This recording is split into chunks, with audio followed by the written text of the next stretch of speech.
24 horas, cerca de 23 millones de peruanos elegirán en segunda vuelta a su próximo presidente. Dos candidatos de derecha se disputan el cargo de elección popular más importante del país. Ambos aspirantes, Keiko Fujimori y Pedro Pablo Kuczynski, llegan a esta cita tras una campaña llena de acusaciones y con un estrecho margen de diferencia en la intención de voto. Cobertura total NTN 24, 12 y 15 minutos de la mañana del mediodía en Lima. Saludamos a nuestro enviado especial Germán Duque. Germán, buenas tardes. Muy buenas tardes. Mire, son 22.900.000 peruanos que están habilitados para votar a partir de mañana a las 8 de la mañana. Cada hora hay una encuesta diferente y cada hora se puede evidenciar que hay una brecha muy corta entre Keiko Fujimori y Pedro Pablo Kuczynski. Esa diferencia que hace 2 meses era del 20 o 30%, ahora, según algunas encuestas, está en menos de 1 punto porcentual. También aquí en Perú se habla mucho de la polémica por el posible ingreso de dineros ilícitos a la campaña de Keiko Fujimori por uno de sus secretarios generales, el señor Joaquín Ramírez. La campaña de Keiko Fujimori es señalada de financiarse del narcotráfico. Según algunos periodistas investigadores de Lima, la DEA investiga a personas cercanas a Keiko desde 2012, entre ellos a Joaquín Ramírez, secretario general de Fuerza Popular, el partido político de la candidata. Tiene 3, por lo menos hasta ahora, personajes vinculados a su entorno, me refiero a Keiko Fujimori, de dudosa procedencia, que manejan grandes capitales de dudosa procedencia, y lo que es peligroso es que ella en ningún momento ha apartado, por lo menos de su entorno, al representante máximo de su partido, que es Joaquín. Simplemente lo ha licenciado, no lo ha retirado, lo tiene de licencia, que quiere decir que de alguna forma, cuando acaben las investigaciones, este señor se va a reintegrar a la organización política. Keiko Fujimori ha desvirtuado las versiones que la señalan. Yo rechazo categóricamente el haber manejado o entregado dinero al señor Joaquín Ramírez. Según las denuncias de medios, José Klimper, candidato a la vicepresidencia, manipuló un audio para intentar desvirtuar los señalamientos de financiamiento ilegal del partido. La versión que da el piloto inicialmente, que apunta hacia Joaquín Ramírez y a Keiko Fujimori, se intentó evitar para presentarla ante la opinión pública como que la versión que el confidente finalmente se está tirando para atrás y que no ha dicho lo que ha dicho. Este audio se editó. Para Óscar Castilla, periodista investigador, es preocupante las denuncias sobre lavado de activos de personas cercanas a la campaña Fujimori. Sí, porque de alguna forma, si tú vas a combatir la corrupción, el narcotráfico y el lavado de activos de cualquier capital sospechoso, tú no tienes que tener personajes en tu entorno que estén vinculados a ello. De alguna forma es contradictorio, ¿no? Entonces lo que el periodismo ha estado revelando en las últimas semanas es que todo el entorno de la candidata tiene personajes de muy dudosa reputación. Para algunos, la DEA investiga desde 2012 y habría fotos de seguimientos. Para la campaña, las denuncias hacen parte de oportunismo electoral. Algunos expertos aseguran que estos señalamientos de supuestos ingresos de dineros ilícitos a la campaña de Keiko Fujimori no son nuevos y son oportunistas. También algunos expertos aseguran que esto no incidirá en la intención de voto mañana. Un partido que esté libre de narcotráfico en el Perú, que tire la primera piedra, digamos. No es posible hablar de una infiltración elitista de narcotráfico. Siempre lo hay. Y eso se ha demostrado en todas las campañas. Pero creo además que el énfasis de estas campañas está en las promesas electorales y en 2 temas: seguridad nacional y anticorrupción. Y creo que al menos en la seguridad nacional la campaña de Keiko Fujimori ha estado mucho más fina que la de PPK. En principio ya hace 2 años se venía investigando y la noticia en sí no era nada nueva, ¿no? Lo que sí creo es que los electores en niveles D y E no responden a esas motivaciones, no hacen caso a esas motivaciones. Es un voto mucho más sentimental. Y recordemos que esos son los sectores que van a definir la elección. Si nos atenemos a los resultados de otras elecciones, creo que el resultado va por allí. Ese es el sector a ganar. Y en ese sentido me parece que la campaña de Keiko Fujimori ha tenido mejores resultados que la de PPK. Desde las 8 de la mañana se prohíbe el consumo de bebidas alcohólicas en Perú. Tampoco se permite la publicidad de propaganda política cerca a las sedes de campaña y también a los sitios de votación. A partir de las 8 de la mañana abren las urnas y las recomendaciones de la organización electoral es que las personas lleven su DNI, el documento de identidad, para votar a partir de las 8 de la mañana. Es la información desde Lima, Perú. Germán Duque, Noticias RCN. Gracias, Germán. Muy buen día para ti. Vamos a establecer contacto en Lima con José Carlos Requena, socio principal de 50+1, grupo de análisis político en Perú. Señor Requena, muy buenas tardes. Gracias por acompañarnos en el informativo de Entre 24.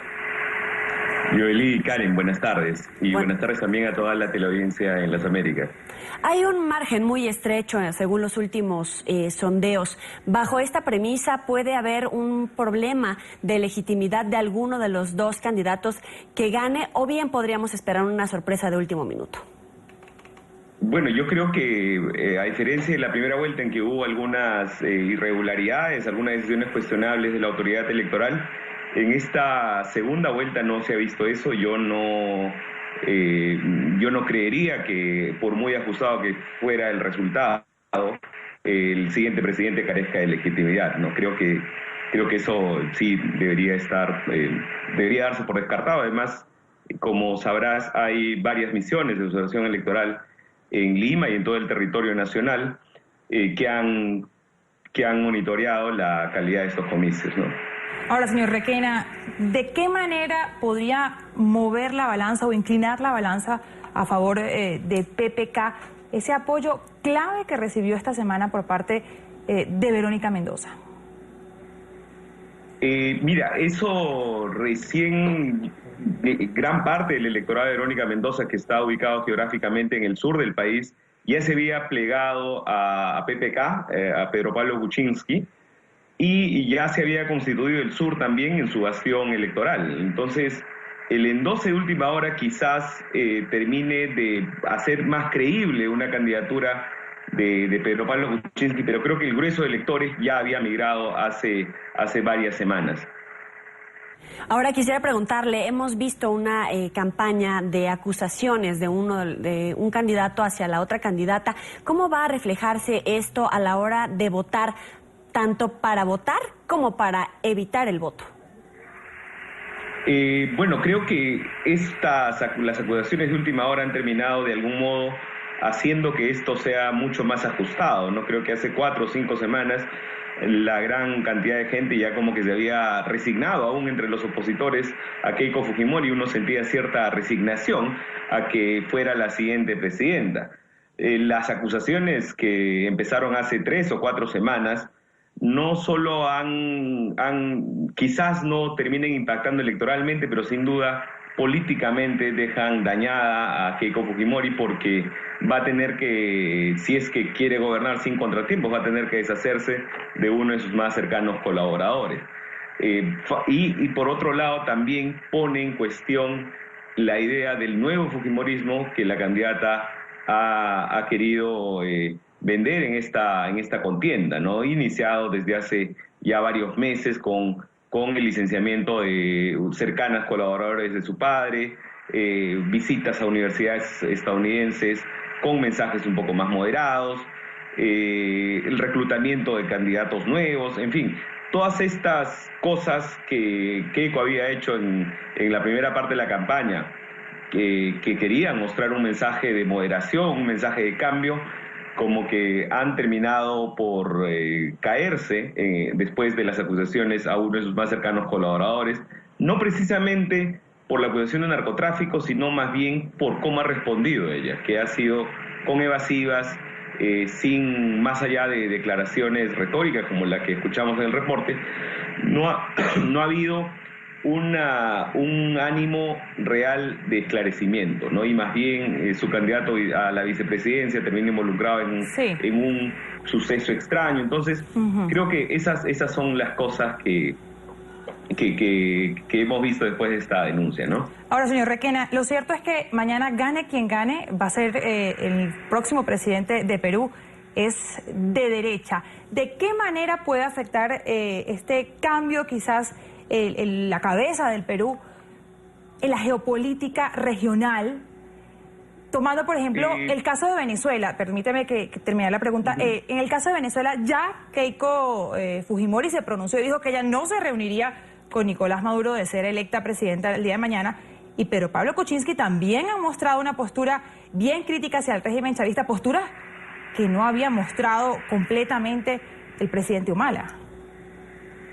Sí, quizás los cambios más significativos se den por ese lado, por lados más, si quieres, políticos y simbólicos de la política exterior, pero en términos generales, es decir, en términos de posicionamiento de Perú respecto a UNASUR o respecto a la Alianza del Pacífico o los esfuerzos por incorporar al país a la OCDE, por ese lado no creo yo que varíen mucho. Sí, en el caso de Venezuela quizás tengan una posición un poco más firme ambos candidatos. Ahora, Perú es, creo yo, uno de los países que normalmente el electorado peruano suele ser un poco más de derecha, ¿no?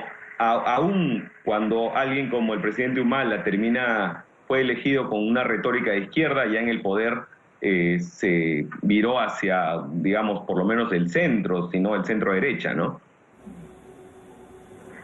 Muy bien, agradecemos a José Carlos Requena, socio principal de 50+1, Grupo de Análisis Político en Perú, por habernos acompañado en el informativo. Muy buen día. Muchísimas gracias. Hasta luego. Hasta luego.